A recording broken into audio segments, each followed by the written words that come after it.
السلام علیکم ورحمۃ اللہ وبرکاتہ، نحمده ونصلی علی رسولہ الکریم، اما بعد فاعوذ باللہ من الشیطان الرجیم، بسم اللہ الرحمن الرحیم، رب اشرح لی صدری ویسر لی امری واحلل عقدۃ من لسانی یفقهوا قولی۔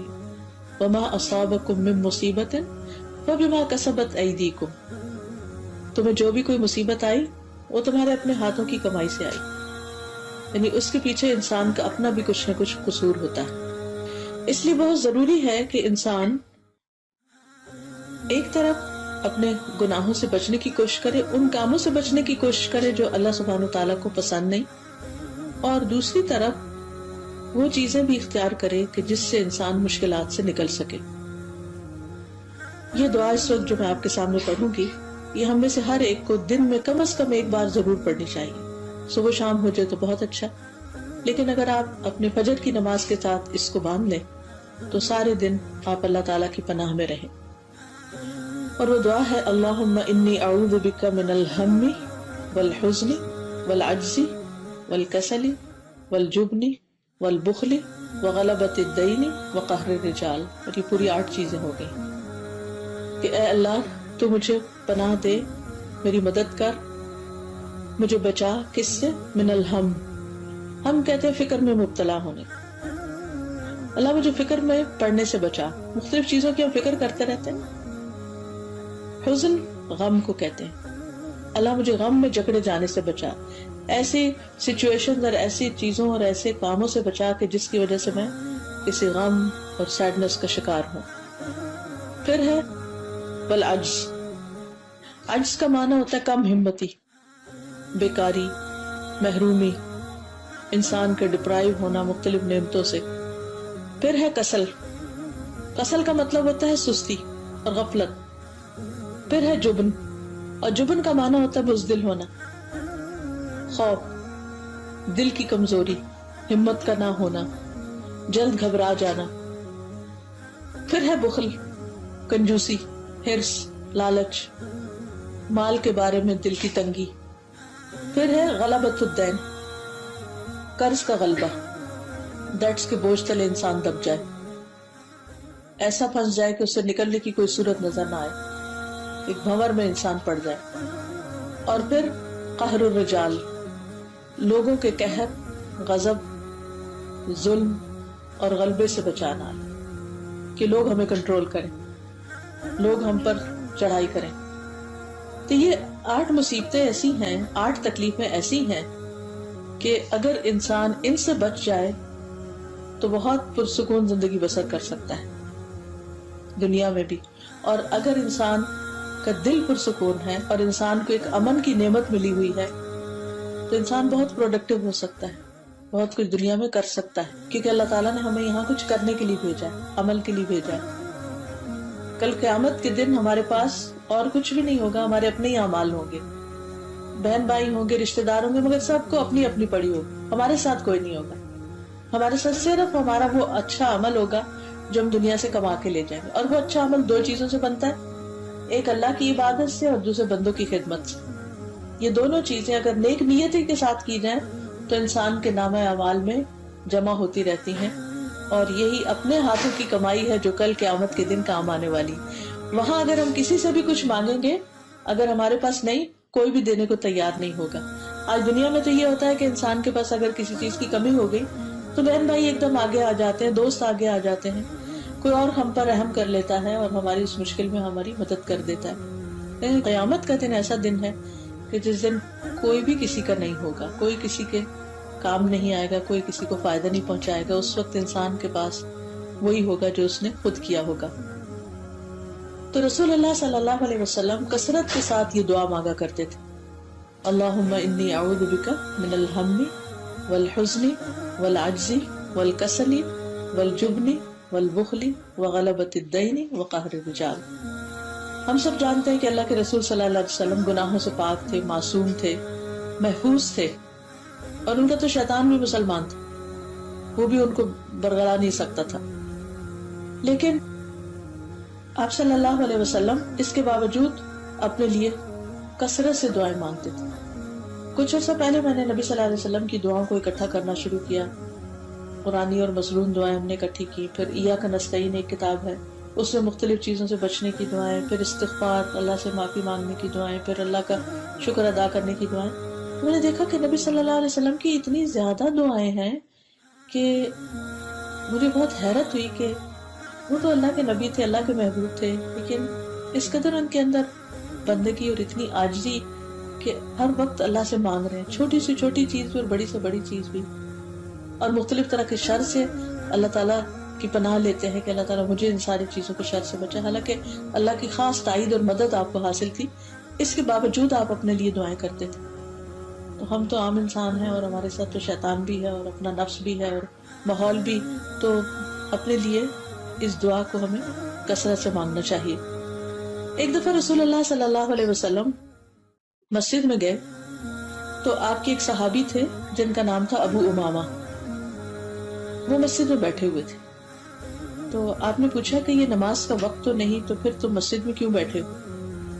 تو اس نے کہا کہ مجھے کچھ تفکرات نے گھیرا ہوا، میری کچھ پریشانیاں ایسی ہیں کہ جن کی وجہ سے میں بہت غم زدہ ہوں، اس لیے میں یہاں بیٹھوں. اور وہ یہ کہ میں بہت قرضے میں پھنس گیا ہوں. تو آپ صلی اللہ علیہ وسلم نے ان کو اس وقت فرمایا کہ یہ کلمات تم صبح شام پڑھا کرو تو تمہارے سارے فکر دور ہو جائیں گے. تو انہوں نے اس کا اہتمام کرنا شروع کر دیا، اس کی پابندی کرنی شروع کر دی.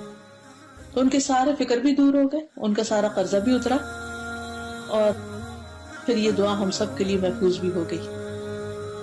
ہماری مشکلات کے حل قرآن و سنت میں موجود ہیں. یہ الگ بات ہے کہ ہمیں پتہ ہی نہیں ہوتا کہ کیا کیا خزانے وہاں موجود ہیں. ہم عام انسانوں سے پوچھتے ہیں کہ ہمیں کوئی وظیفہ یا کوئی چیز بتا دے، لیکن آپ دیکھیے کہ اللہ کے رسول صلی اللہ علیہ وسلم نے تو جو کچھ بتایا وہ ان کو وحی کے ذریعے ملا تھا. اور اگر ہم اس کو یقین کے ساتھ پڑھیں اور یقین کے اور شعور کے ساتھ اس کو مانگیں تو ہر طرح کی مشکلات حل ہو سکتی ہیں.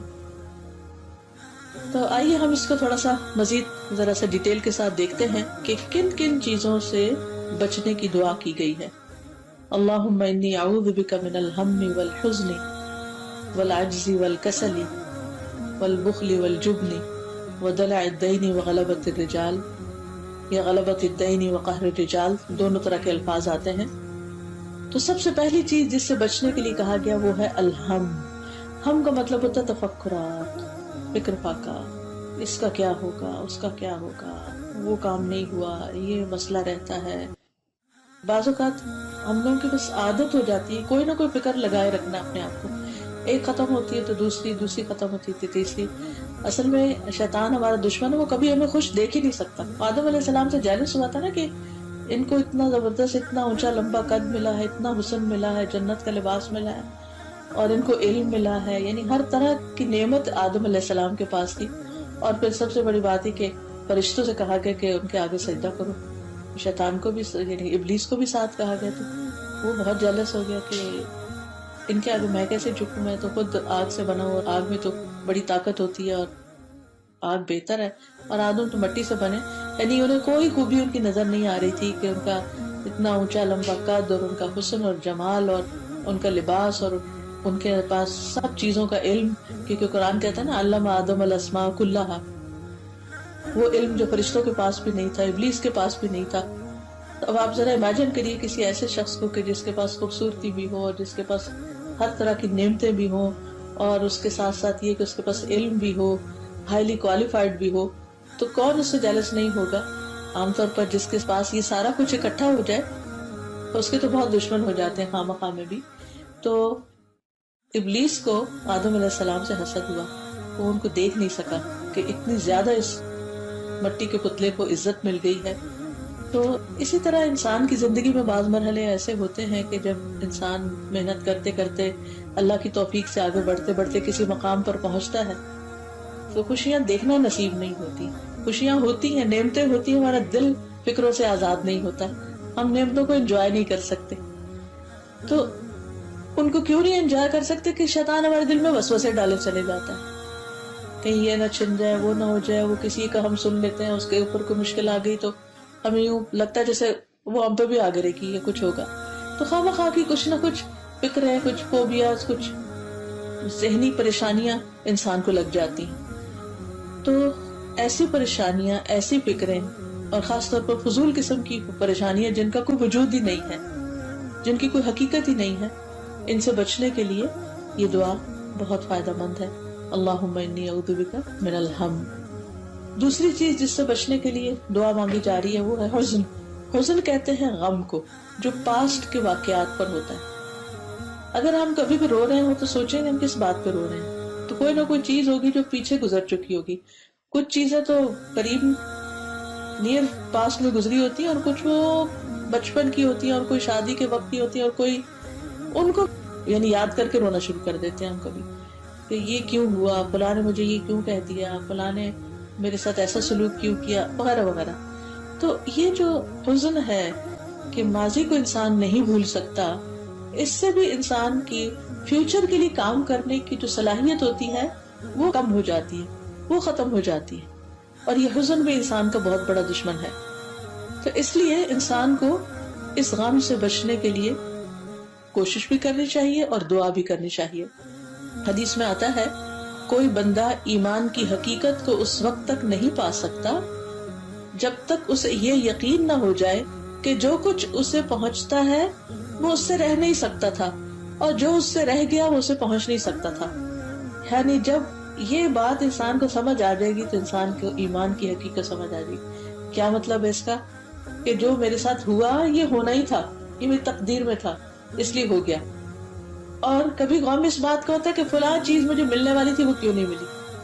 یعنی خاص طور پر انسان اگر کوشش کرتے کرتے کچھ چیز اچیو کرنے کے قریب ہوتا ہے تو بعض اوقات ایسا ہوتا ہے کہ وہ چیز پا نہیں سکتا، وہاں تک پہنچ نہیں سکتا. مثلاً آپ کے بچوں میں سے کوئی بچہ پڑھ رہا ہے، این آخری ایگزام میں اس کے ساتھ کچھ ہو جاتا ہے اور وہ اپنی ڈگری کمپلیٹ نہیں کر سکتا. کبھی شادی کے لیے رشتہ آتا ہے اور ہوتے بات بنتے اچانک ختم ہو جاتی ہے. بعض اوقات بات پکی ہو کے بھی ختم ہو جاتی ہے. اب یہ باتیں ہمارے لیے جان لیوا ہو جاتی ہیں کہ میرے ساتھ ایسا ہوا تو کیوں ہوا، میرے بچے کے ساتھ ایسا ہوا تو کیوں ہوا. کبھی اس سے بھی آگے بڑا پرابلم ہو جاتا ہے کہ شادی بھی ہو جاتی ہے، پھر ڈیورس ہو جاتی ہے، وہ اور بڑا زخم ہو جاتا ہے. کبھی ساتھ بچے بھی ہوتے ہیں، کبھی اچانک جاب چلی جاتی ہے، کبھی کوئی عزیز ساتھی جدا ہو جاتا ہے. لیکن انسان کی زندگی میں بہت سے ایسے واقعات حادثات ہوتے رہتے ہیں کہ جو انسان کے لیے حزن کا سبب بنتے ہیں. اب اگر انسان یہ سوچے کہ یہ کیوں ہوا، جتنا بھی سوچتا رہے اس سے وہ غم دور نہیں ہو سکتا، وہ بڑھے گئے. یہ تو ایسے ہی کہ اگر آپ کے ہاتھ میں زخم ہے اور آپ اس کو کریت کے دیکھتے رہتے کیا نیچے کے، تو جتنا آپ اس کے ڈیپتھ میں جائیں گے اتنا ہی کام خراب ہوگا. تو اس کا حل کیا؟ ہم کیا کرتے ہیں جب کٹ وغیرہ لگ جائے تو کرتے کیا ہیں؟ اس کا بینڈیج لگا دیتے ہیں، اس کو لپیٹ دیتے ہیں، اس کو بند کر دیتے ہیں، اس کو کھول کے اسے کریدتے نہیں ہیں بلکہ ختم کر دیتے ہیں، کور کرتے ہیں اس کو. اسی طرح انسان کی زندگی میں جو بھی کوئی حادثہ ہوتا ہے، اگر انسان یہ سمجھ لے کہ یہ میری تقدیر میں لکھا ہوا تھا، یہ نقصان تھا، یہ فائدہ تھا، جو بھی، یہ میرا فیصلہ غلط تھا، لیکن اللہ کے اذن کے بغیر تو کچھ بھی نہیں ہو سکتا، تو اس لیے اب جو ہو گیا سو ہو گیا، اب میں اس کو واپس نہیں لا سکتی. اگر میرا کوئی ڈیسیژن غلط تھا تو بس وہ ہو گیا نا، اب کیا کیا جائے؟ کب تک روئیں گے اس پر؟ کب تک پریشان ہوں گے؟ کتنا پریشان ہوں گے؟ کیا پریشانی سے وہ مسئلہ درست ہو جائے گا، حل ہو جائے گا؟ قطعاً نہیں. تو اس لیے ایسے مواقع پر اس حزن سے نکلنے کے لیے نبی صلی اللہ علیہ وسلم نے بھی کیا بتایا؟ تقدیر پر ایمان لیا. کوئی فائدہ آ رہا تھا نہیں پہنچا تو قسمت میں نہیں تھا. کسی غم سے بچ رہے تھے وہ آ پہنچا، کسی حادثے سے بچ رہے تھے وہ ہو ہی گیا، تقدیر میں تھا. کوشش کی نہیں بچ سکے، اب جو ہونا تھا ہو گیا، اللہ نے ایسے لکھا تھا. اب اس کے اندر بھی کیونکہ ہمارا دین ہمیں بتاتا ہے ان مع العسر یسرا، تنگی کے ساتھ آسانی بھی. اس تنگی میں آسانی کو ڈھونڈو کہ میرے ساتھ اگر میرے زندگی یہ موڑ مڑ گئی ہے تو اب اس میں کیا کیا خوبیاں ہیں، اس میں کیا کیا بھلائیاں ہیں. بعض اوقات اچانک ہم ایک جگہ سے دوسری جگہ پہنچ جاتے ہیں، کبھی اچانک کوئی چیز مل جاتی، کبھی اچانک کوئی چیز چلی جاتی، تو پھر انسان دیکھے کہ اس کے جانے میں کیا فائدہ ہے، کیا خیر ہے، کسی چیز کے آنے میں کیا خیر ہے. کبھی کوئی ناپسندیدہ حالات ایسے آ جاتے ہیں جو ہم نہیں چاہتے، لیکن اس میں بھی کوئی خیر ہوتی ہے جو اللہ تعالیٰ اس کے ذریعے ہمیں کچھ سکھانا چاہتا ہے. عام حالات میں ہماری دعائیں، ہمارا ذکر، ہماری اللہ کی طرف رغبت، ہمارے نوافل کہاں ہوتے ہیں؟ جب سب اچھا ہوتا ہے تو ہماری دعاؤں میں وہ اتنی شدت ہوتی ہی نہیں. سوال ہی پیدا نہیں ہوتا کہ ہم بہت دل لگا کے نماز پڑھ سکیں. لیکن جب کوئی غم کی چوٹ ہوتی ہے یا کوئی دکھ یا تکلیف یا ڈپریویشن ہوتا ہے تو پھر ہماری دعاؤں میں، اللہ کے ذکر میں، عبادت میں ہم کچھ نہ کچھ بہتر ہو ہی جاتے ہیں. تو بہت دن جب بندہ اللہ سے دور ہوتا ہے نا تو اللہ تعالیٰ کو پسند نہیں آتا، کیونکہ اللہ تعالیٰ نے بندے کو اپنے لیے پیدا کیا ہے نا، اپنی عبادت. تو اللہ تعالیٰ کو اچھا نہیں لگتا کہ یہ بندہ مجھ سے دور ہو. اب وہ مختلف طریقوں سے، مختلف نعمتیں دے کے، مختلف طریقوں سے بندے کو یعنی اس کو ہدایت دیتا ہے، سمجھاتا ہے. لیکن جب بندہ بالکل نہیں سمجھتا تو پھر اس کو کسی مشکل میں ڈالتا ہے کہ اچھا اب تو آؤ. تو جو اس وقت پلٹ جاتا ہے تو اس کے لیے فائدہ ہی فائدہ ہے. لیکن یہ کہ ماضی کے غموں پر روتے رہنا اور اس پر پریشان ہونا یہ انسان کے فائدے میں نہیں. اس لیے حزن سے پناہ مانگی جائے. اور واقعات اور حادثات تو ہوتے رہیں گے، لیکن حل یہ کہ ہمیں اپنے آپ کو مضبوط کرنا ہے. اور انسان بڑی کمزور چیز ہے، خود سے مضبوط نہیں ہو سکتا. مضبوط صرف اس وقت ہوتا ہے جب اللہ کا ساتھ ہوتا ہے اس کے ساتھ، جب اللہ کی مدد ہوتی ہے اور اللہ سبحانہ وتعالیٰ کی یاد اور اس کا ذکر اور اس سے محبت وہ انسان کی زندگی میں ہوتی ہے. پھر انسان بڑی سے بڑی چیزوں کے ٹھنڈے طریقے سے آرام سے گزار دیتا ہے. چوتھی چیز جس کا ذکر حدیث میں آیا اور اس دعا میں آیا ہے وہ ہے الکسل. کسل کا مطلب ہے سستی، یعنی انسان ارادے کا کمزور ہے. کوئی کام کرنا چاہتا ہے، اچھا کرتا ہوں، اچھا کل کر لوں گا، اچھا پھر کروں گا، تو ٹال مٹول ٹال مٹول ٹال مٹول. اور بعض اوقات اچھے اچھے نیکی کے، خیر کے، بھلائی کے کام بالکل چلے جاتے ہیں. اچھا اس میں کچھ یہ بھی ہوتا ہے کہ شیطان انسان کو بھلواتا رہتا ہے. آپ ایک کام کرنا چاہتے ہیں، آپ کہتے ہیں بالکل میں ابھی کرتا ہوں، پھر اتنے میں کوئی اور ڈسٹریکشن بیچ میں آ جاتا ہے اور وہ آپ کے ذہن سے نکل جاتا ہے. پھر اگلے دن یاد آتا ہے، کہتے ہیں ابھی کرتا ہوں، پھر رہ جاتا ہے. اور بعض اوقات بہت ہی ضروری اور خیر اور بھلائی کے کام انسان سے اس وجہ سے، اس نسیان اور سستی کی وجہ سے بالکل چھوٹ ہی جاتے ہیں. تو انسان اللہ تعالیٰ سے ارادے کی مضبوطی مانگے. آدم علیہ السلام نے جو پھل کھا لیا تھا جنت کے اس درخت کا جس سے منع کیا تھا اللہ تعالیٰ نے، اس کے پیچھے بھی ارادے کی کمزوری تھی. شیطان کا کام یہ ہوتا ہے کہ انسان کا ارادہ کمزور کرتا ہے. مثلا آپ نے کوئی صدقہ کرنے کا ارادہ کیا، آپ کہتے ہیں میں بس ابھی جاتا ہوں تو یہ چیز فلاں کو دے. کس پتہ چلتا ہے کوئی بیمار ہے، کوئی ضرورت مند ہے، تو آپ کہتے ہیں اچھا میں اس کے لیے اتنا کروں. پھر اس کے بعد اور کاموں میں لگ جاتے ہیں، پھر آپ کی نیت بدل جاتی، پھر ارادہ تبدیل ہو جاتا ہے، پھر شیطان دل میں آ کے کوئی اور وسوسہ ڈالتا ہے اور وہ کرنے والا کام رہ ہی جاتا ہے. اسی طرح کئی چیزیں ہوتی ہیں کہ جو ہمارے ارادے کی کمزوری کی وجہ سے یا تو ہم اللہ کی نافرمانی کر بیٹھتے ہیں یا اللہ تعالیٰ کا کوئی حکم ماننے سے رہ جاتا ہے یا کوئی نیکی کی اپرچونٹی جو ہے وہ چلی جاتی ہے. تو اس لیے اس سستی سے بھی پناہ مانگنے کی ضرورت ہے کہ بس جو کی کا اچھائی کا جب پتہ چل گیا، موقع آ گیا، سوج گیا تو اٹھے اور کر ہی ڈالیں. چوتھی چیز جو ہے وہ سستی تھی. اور پانچویں چیز جو ہے وہ جبن ہے. جبن کہتے ہیں بزدلی کو. بزدلی کا کیا مطلب ہے کہ انسان موت سے ڈرتا رہے، ہر وقت اپنی جان بچانے کی فکر ہو اس کو. تو اس طرح کے خوف کا شکار ہو، کہیں چھت نہ گر جائے، کہیں میں سیڑھی سے نہ گر جاؤں، کہیں مجھے ہارٹ اٹیک نہ ہو جائے کبھی. یعنی اس قسم کے تفکرات اس کو ہر وقت خوف زدہ رکھیں کہ انسان یعنی کوئی انیشیٹو نہ لے کوئی بڑا کام کرنے کا. کہ آپ دیکھیے کہ ہر اچھے کام میں رسک فیکٹر ہوتا ہے. آپ کو بزنس کرنا چاہتے ہیں تو اس میں بھی رسک ہوگا، آپ شادی کرنا چاہتے ہیں اس میں بھی رسک ہے، آپ کچھ بھی کرنا چاہتے ہیں، ہر چیز کے اندر ایک رسک انوالو ہے.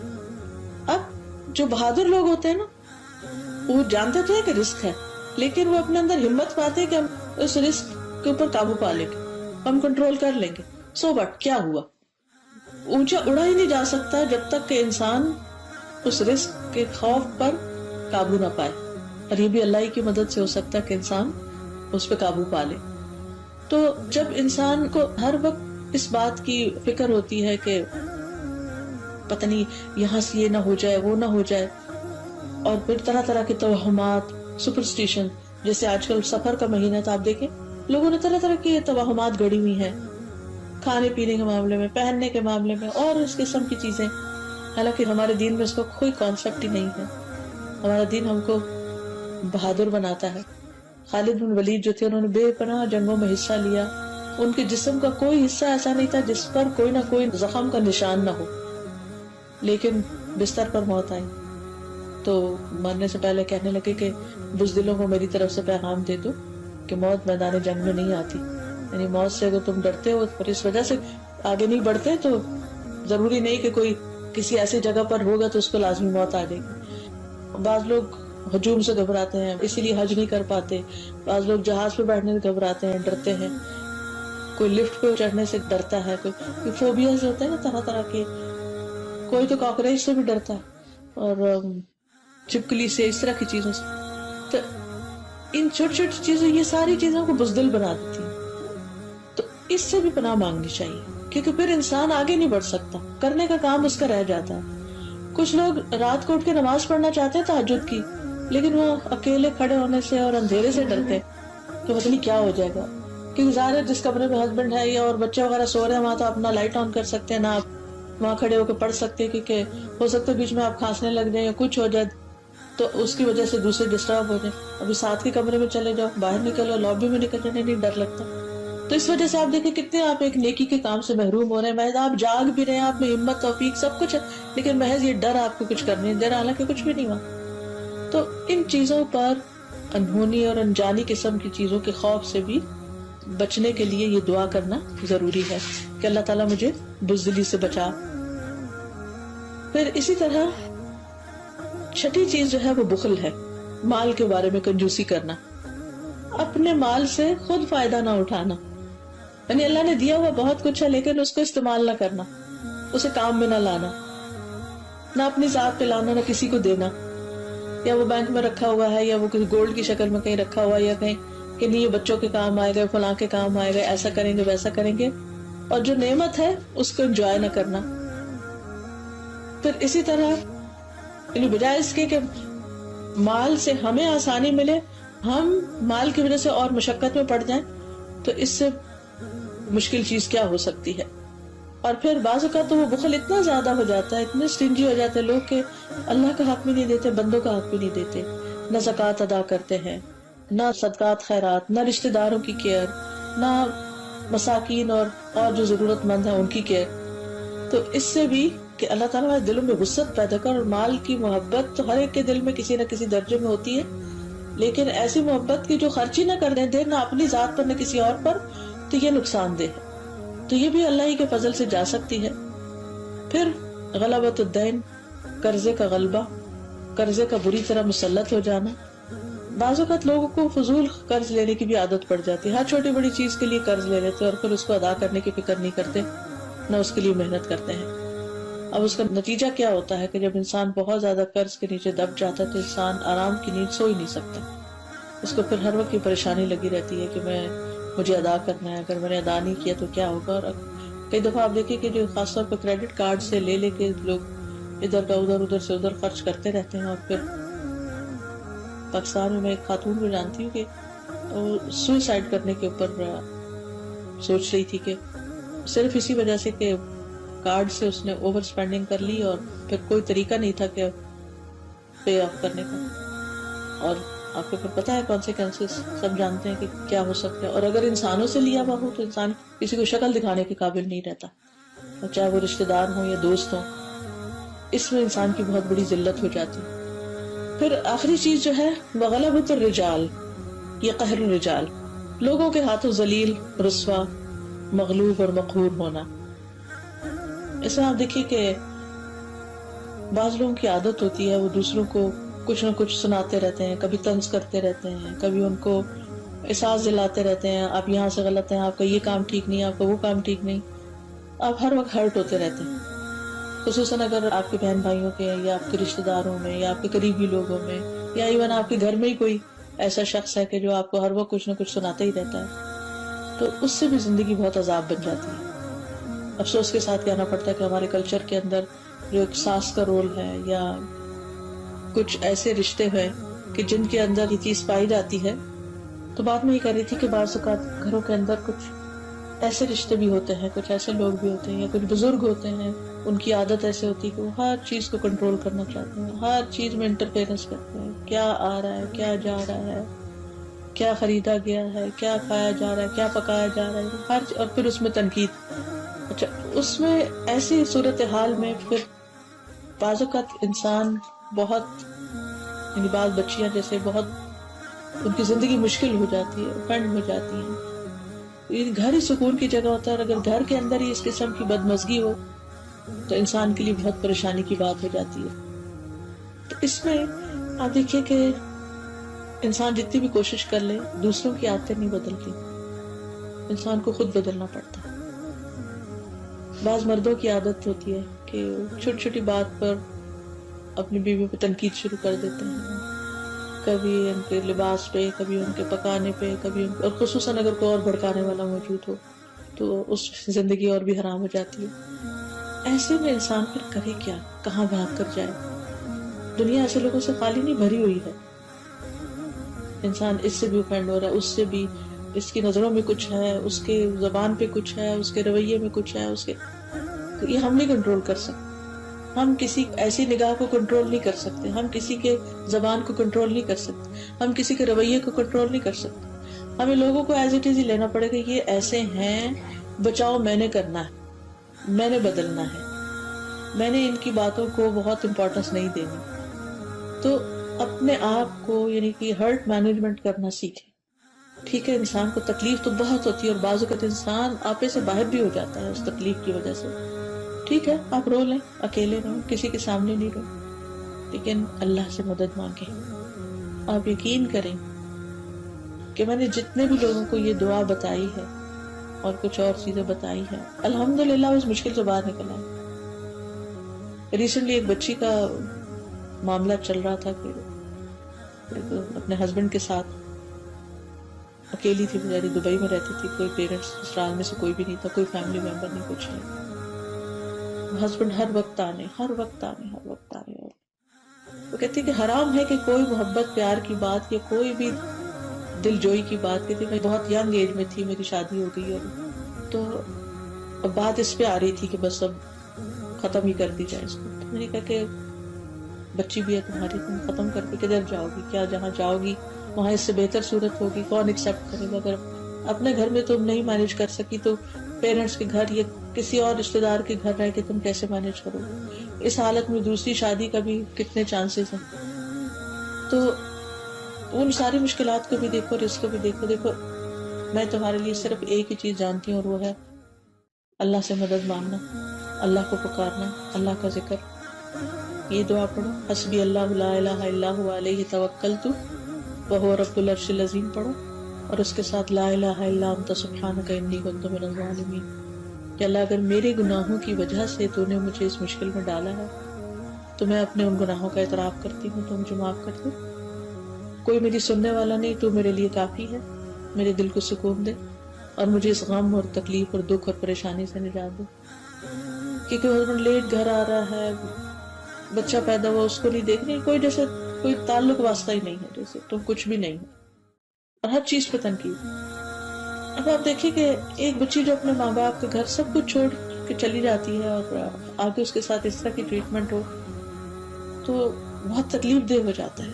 اور پھر انسان نکل کے بھی جائے گا، اس سے بھی تکلیف دہ ہو جاتا ہے. وہ یہ ایک دو دن کی تو بات نہیں ہے نا، تو زندگی گزارنے والی بات. تو الحمدللہ کرتے کرتے کرتے کرتے وہ اس سے باہر نکلا اور اسٹرانگ ہونے لگی، بہادر ہونے لگی. یعنی مجھے اس کو فیس کرنا، کیونکہ ہوتا ہی ہے کہ جب ہم دکھ اور غم میں ہوتے ہیں نا، ہم مسکرانا بھول جاتے ہیں، ہم محبت کرنا بھول جاتے ہیں، ہم معاف کرنا بھول جاتے ہیں، ہم بات بات پہ چڑنے لگتے ہیں، ہم غصہ کرنے لگتے ہیں، اس سے اور کام خراب ہوتا ہے.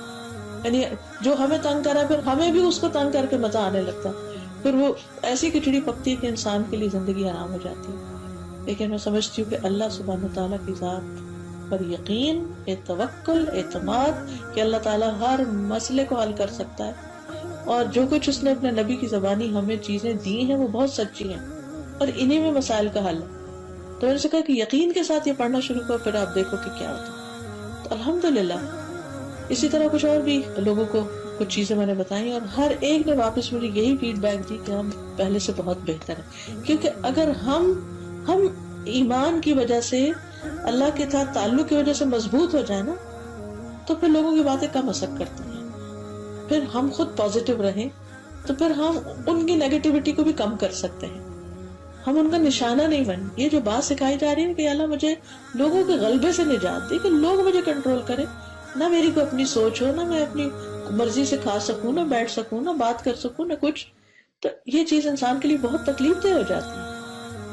تو یہ ساری چیزیں جو ہیں ان کے لیے انسان کوشش ضرور کرے، لیکن اس کے ساتھ ساتھ صبح شام یہ دعا پڑھتا رہے، چاہے کوئی غم ہے یا نہیں پڑھتا رہے، تاکہ ایسی کوئی چیز پاس بھی نہ پھٹکے.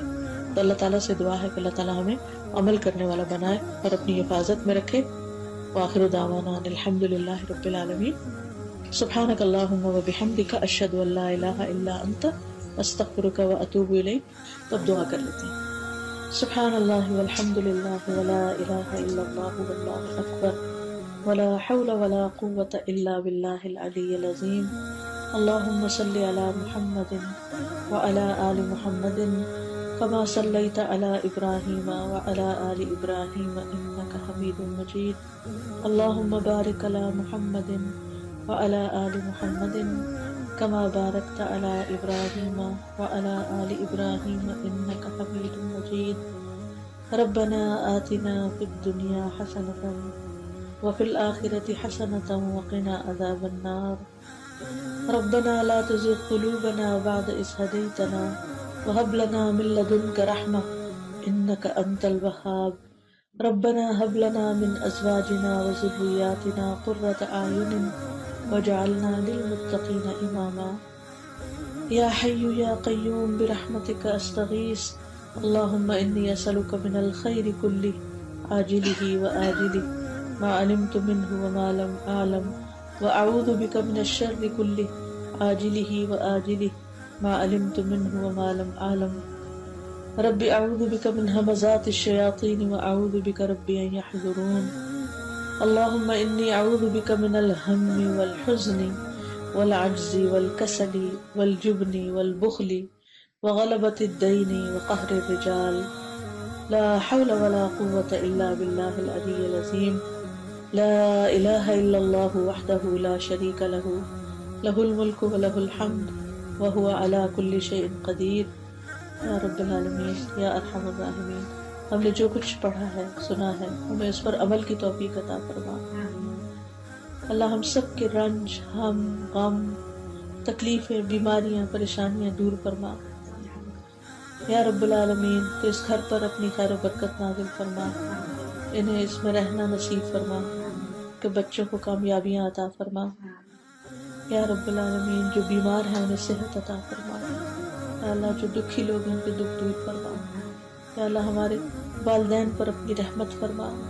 یا اللہ جو بیمار ہیں انہیں صحت عطا فرما، جو فوت ہو چکے ہیں ان کی بخشش فرما اور ان کے درجات بلند فرما. یا اللہ تو ہمارے بچوں کو ہماری آنکھوں کی ٹھنڈک بنا، انہیں ہمارے لیے خوشیوں کا ذریعہ بنا. ہمیں ان کے غم نہ دکھانا، ان کی خوشیاں دکھانا. یا اللہ ان کو نیک اور صالح بنا، انہیں ہمارے حق میں صدقہ جاریہ بنا. یا رب العالمین تو ہمارے دلوں کو اور ہماری ضروریات کو ہم سے زیادہ جانتا ہے. یا اللہ تو ہمارے دلوں کے حال اچھے کر دے، ہمیں سکون عطا کر دے، ہمیں خوشیاں عطا کر دے. یا اللہ ہمیں شیطان کے شر اور وسوسوں سے بچا لے. یا رب العالمین جتنی بھی یہاں بہنیں آئی ہیں اور جو گھر والے ہیں سب کی اللہ تعالیٰ جان، مال، عزت اور ان کی اولاد اور دین اور ہر چیز میں برکت عطا فرما. یا اللہ سب کے دلوں میں جو نیک دعائیں اور تمنائیں ہیں ان کو پورا فرما. اللہ ہماری عاقبت بھی اچھی کر دینا، ہمیں ایمان پر موت دینا. اللہ ہمیں قبر کے عذاب سے بچانا. یا اللہ ہمیں دوزخ کے عذاب سے بچانا. ربنا تقبل منا انك انت السميع العليم وتب علينا انك انت التواب الرحيم. وصلى الله تعالى على خير خلقه محمد وعلى آله وأصحابه وأهل بيته أجمعين برحمتك يا أرحم الراحمين. وآخر دعوانا ان الحمد للہ رب العالمین. سبحانک اللہم وبحمدک اشہد ان لا الہ الا انت استغفرک واتوب الیک. السلام علیکم ورحمۃ اللہ وبرکاتہ.